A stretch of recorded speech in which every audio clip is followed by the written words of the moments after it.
Hi, I'm Allie Sealander with UTD Geo News, and today we're in the Sandhills of Nebraska. That's right, about a quarter of the state, some 20,000 square miles, are covered in sand dunes. These just happen to be covered by grass. Beneath this field of green lies the largest dune field in the Western Hemisphere. For comparison, the famous White Sands dune field of New Mexico and the Great Sand Dunes of Colorado each comprise an area that's only about 1% that of the Sandhills. This Midwest sand sea is so large that you could fit both Maryland and Vermont in it. So how did these dunes get here? Dunes form from what geologists call aeolian processes, which is another way to say the wind did it. The wind is a powerful force that has the ability to move small particles from one place and deposit them in another.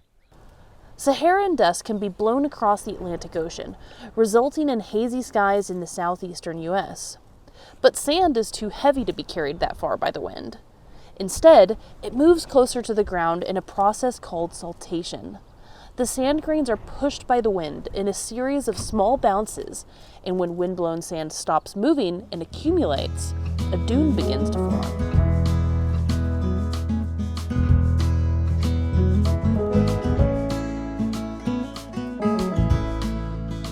So where did all the sand in the sandhills come from?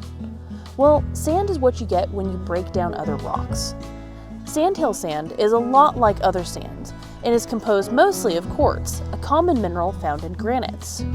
Quartz is a sturdy mineral, persisting through erosion and transportation, whereas some of the weaker minerals break down and disappear. During the Pleistocene epoch, which lasted from 2.58 million years ago until about 11,700 years ago, North America was in an ice age. Glaciers in the Rocky Mountains to the west eroded underlying rocks. Streams washed these bits and pieces from the mountains, depositing sand and silt in the plains to the east. Strong winds from the west pushed sand from these rocks to this location. And so somewhere around 15,000 years ago, the dunes first formed. So why are the dunes still here, even though this area gets plenty of wind? For that, we can thank the grass. The area is semi-arid, with about 20 inches of precipitation per year, a bit less than the U.S. average of about 30 inches per year.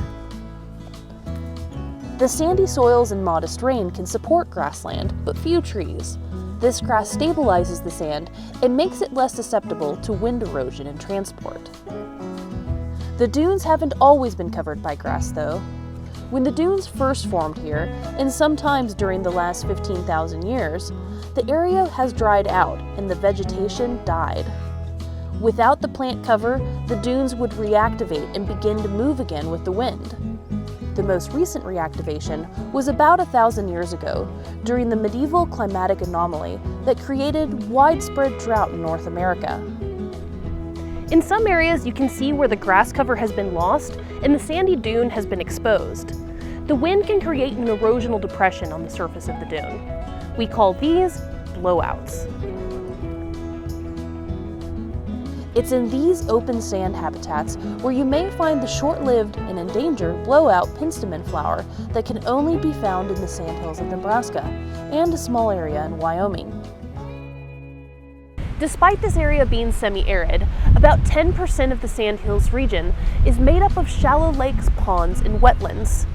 One of the reasons that so much water can be found here is because just below the surface lies one of the world's largest aquifers, the Ogallala. Beneath the Sandhills, the Ogallala is very thick and lies just below the surface. In some low areas between the dunes, the ground dips below the top of the aquifer, and these hollows fill with water, providing a place for the plants and animals of the Sandhills to thrive.